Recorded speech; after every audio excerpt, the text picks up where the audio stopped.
Welcome to the Strength Studio.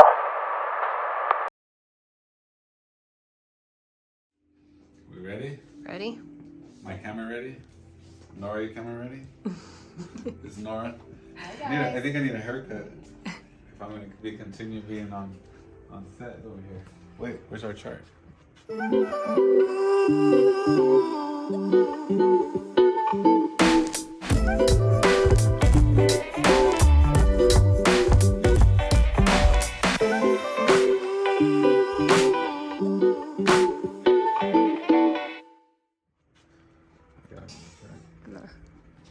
Do you have a stopwatch with it? That's right here. Yeah. Do I have it? All right, let's roll this. Let's get it. We got places to be. Welcome back, everyone. Thanks for joining in. Today, as you can see, we're in our Sonoma location and we're recording episode 6. Here on episode 6, I'm going to be discussing abs. Everyone is concerned about abdominals and being able to work out abdominals. Before we can talk about abdominals, we must first understand our core. Because when we think about our core, or when most people think about their core, they're thinking about only the abdominals and maybe the low back. The core is actually everything in between the sternum and the mid-thigh. So that includes your abdominals, it includes your low back, it also includes your hip flexors, your abductors, your adductors, gluteus maximus, minimus, medius. It's way more than just the abdominals and the low back. So if you're just focusing on those two, you're not fully engaging your core. In this leg curl that I'm doing right now, my core is engaged. My hamstrings are engaged, and at the same time I have a anterior pelvic tilt, which I have to engage my abdominals in order to sustain that position as well. So indirectly, core is engaged. As a matter of fact, every machine we do, every movement we do, your core is engaged. So you are working the core out.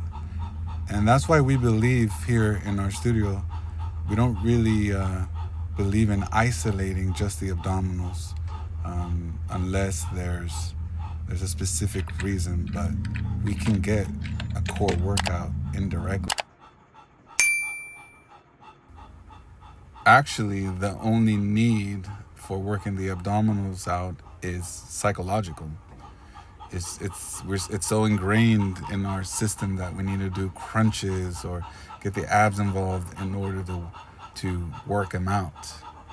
But we all have abdominals. We just have a thick layer of fat pretty much covering them up. But the real benefit, though, is indirect abdominal work, because the abdominals get a better response and getting stronger without injuring themselves in the process. What I mean by that is when you're doing crunches, and I don't know if most of you have probably already done this, the crunches after you start isolating those abdominals and crunching, the way you're doing that is putting a lot of stress on your back, and then your back starts getting involved in a negative way, and it strains your back.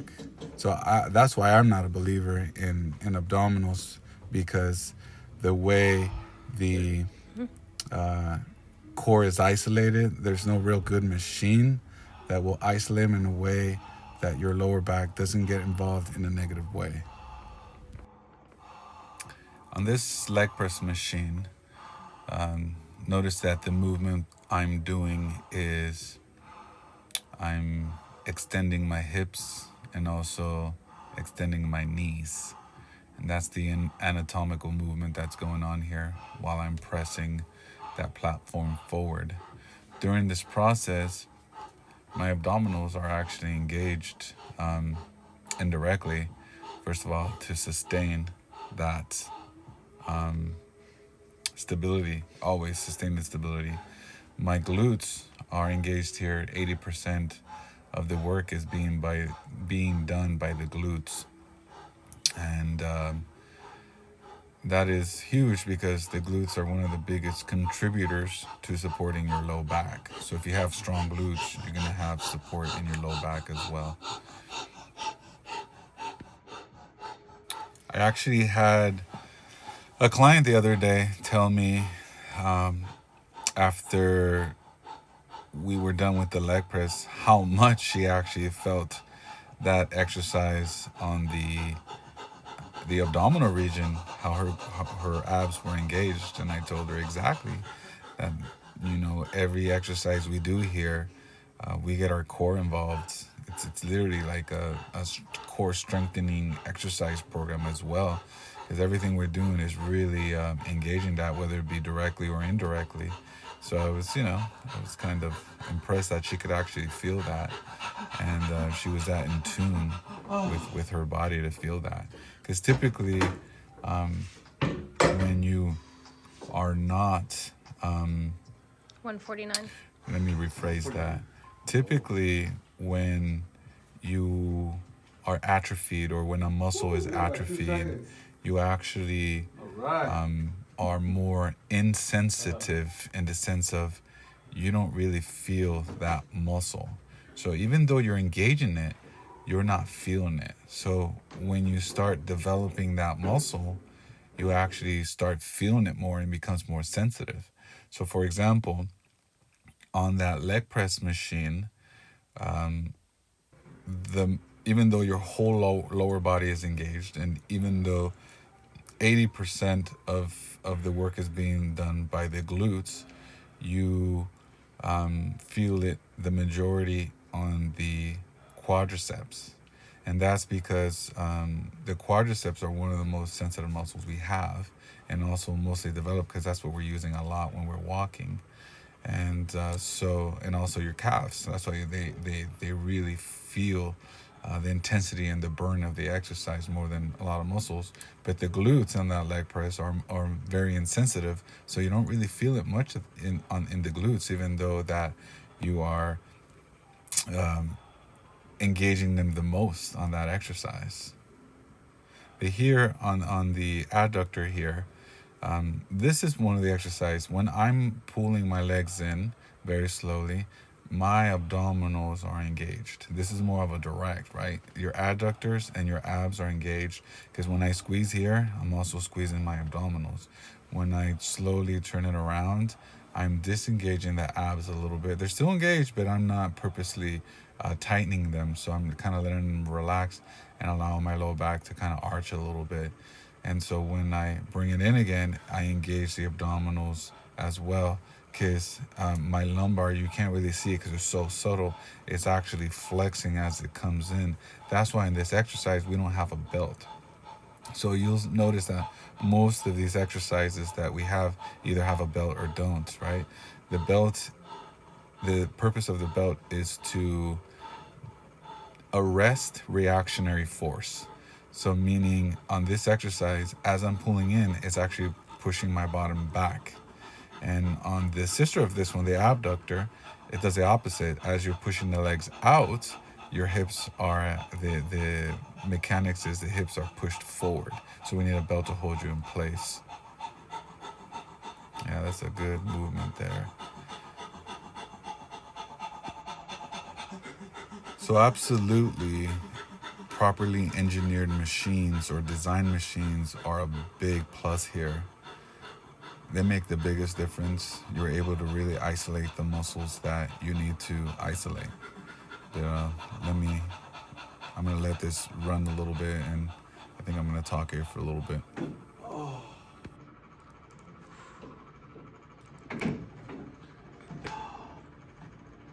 233. Really? Mm-hmm. Man, I'm rolling today. can't write good, but I'm rolling.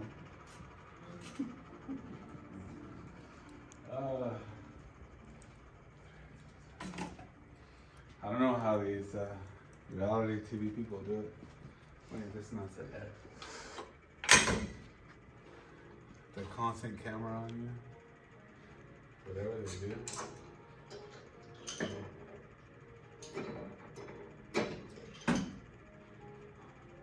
I don't think Leonardo's showing up, Nora. Yeah, I'm thinking that too.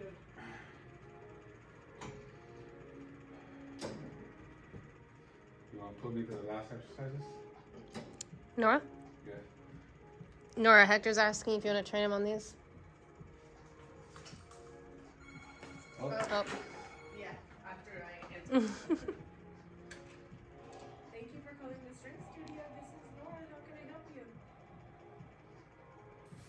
So now we're on the compound row. Again, when looking at this exercise, how can you even think that your abdominals are being engaged here in the row? But the muscles engaged here are obviously my back, my biceps, my shoulders, but also surprisingly my core muscles here are engaged, and they play a crucial role in stabilizing my body as I'm generating the power to do this rowing motion. And again, I would say part of I mean, you can kind of see it. And again, I have clients tell me I feel it here, absolutely, on my core and my abdominals specifically. But I also have other clients who tell me all the time, man, I can really feel that in my abs. And I say, yes, absolutely. That is definitely engaged in this exercise as well. Let's talk about the real function of the abdominals anatomically. I know they're engaged in a lot of different movements, and they're part of more of a secondary involvement in a lot of things, especially other activities like yoga and like even cycling, any other activity if you think about it. But the true function of the abdominals is to flex your spine. Obviously, that's why crunches work, right? But there's a lot of times when you're doing crunches 155. that I don't see that flexing happen. I end up seeing a flat back, and then you start more so hinging the hips at the hips instead of flexing the spine. So obviously, when you're doing the abdominals, think of flexing your spine, right? Or more specifically, focusing on bringing your sternum close or towards your pubic bone, and your pubic bone up towards your sternum. On this exercise here on the chest press, which I'm about to do next here, as I'm pushing forward, naturally there's a slight flexion of my lumbar as I'm pushing the handles forward, and that also helps that engagement. Plus, your chest, your pecs, is also engaged at the sternum, so it's again an indirect involvement of the abdominals, but you can really engage them. So as I'm going forward, and at the very end, when I'm squeezing my chest forward, I'm also tightening my abdominals and getting a very small flex in my spine, engaging my abs here, really engaging my abs. And you guys are probably thinking, all right, so if I can engage my abdominals and I need to flex, yes, I can just do crunches at home and do that, right? And get a strong core. Yeah, you could probably do that. But again, the abdominals already are proven. They've done some studies that the best form actually to engage or have better reaction or adaptation is of an indirect approach to all the muscles. That's why we're doing, if you notice, we're doing a lot of compound movements. You don't see me doing a bicep curl or a tricep extension. I mean, I am doing a leg curl in my sense because I want to engage my hamstrings or pre-exhaust my hamstrings before I go on the leg press. But that's a whole different technique. So it's more powerful and more effective to have an indirect abdominal engagement and stimulus instead of trying to do crunches or more of a direct approach like that or an abdominal machine. Relax the face.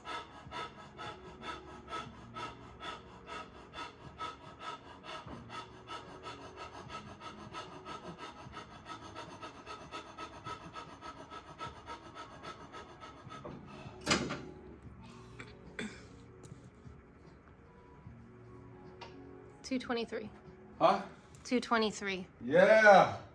I did it. More time. It's always exciting when you beat your old time. I like it. I think I'm just doing torso arm and pull away.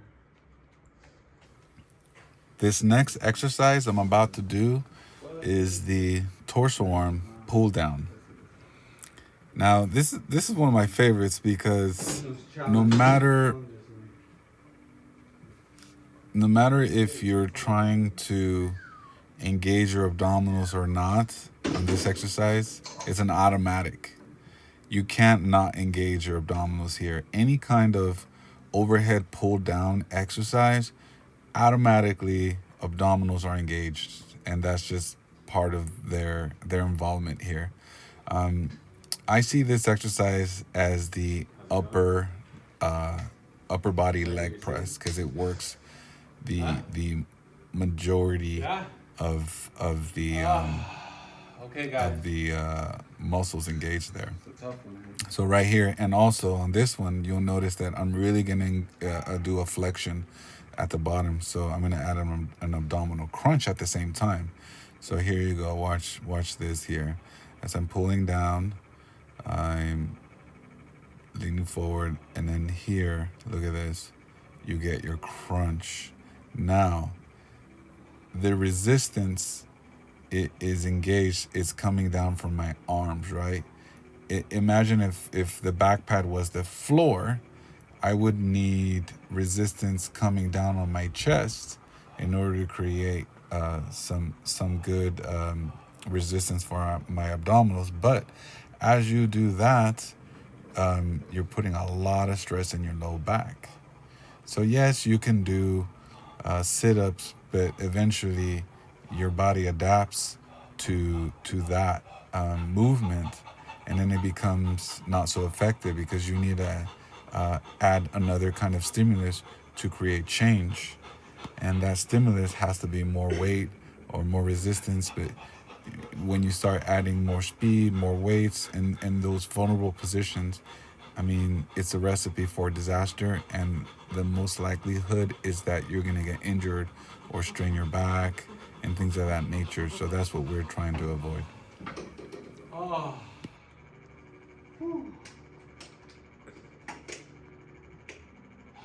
117. Huh? 117. 117? Yeah. That was the longest 117 ever. I got 115 last time. Woo! 2 more seconds. Okay. Success. Good. Dude, what do you have left? Low back extension, last one. Last one? Okay. Yeah. Training yourself. Yeah, right? Someone's gonna come rescue me.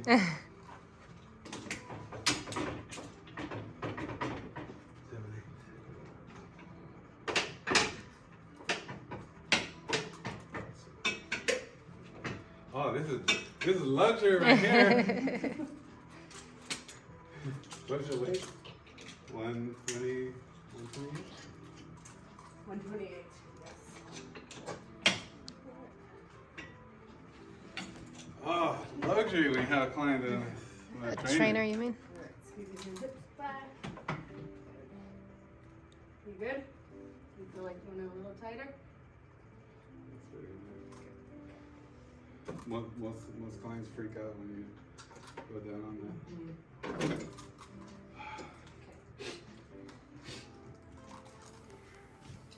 On this exercise, this is the low back extension, and talk about a very direct core exercise. This engages my lumbar extensors, right? One of the most wonderful exercises there is. Notice when Nora cranked those knee pads down right there, they went straight down, and that pushed my femur back and my hips back. So you're really stabilized. So those hips are extremely stabilized. And then I got that belt as well. So whenever you're doing any kind of low back extension, you want to have your hips extremely stabilized so that there can't be any kind of movement at all. This can be replicated. For example, this does the same muscle groups as a deadlift. But with a deadlift, you're using free weights, and with the free weights, you have less stability. Your hips are shifting around, and you're leaning forward with the weights, and your back is getting flexed. Notice on this exercise, when you look on the side, my back is still slightly arched, and you should never go down too far either. And it is stopped when you look at my side here. When I go all the way back, it stops at a very specific movement where we don't want to go past.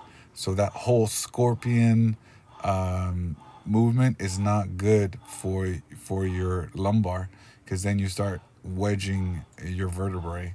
So you should definitely stop right at the natural arch and don't go beyond that. Don't try to go further past that. That's why this machine is specifically designed for that, and that's why it keeps you in a safe position. Abdominals engaged here as well as I'm pushing back to create that force. I mean, there's no way that your abdominals are not engaged in this exercise.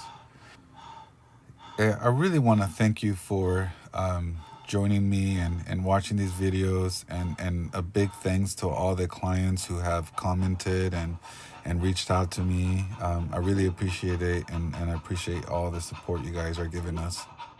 And please don't worry about your abdominals not getting engaged, because trust me, they are. See you next time, guys.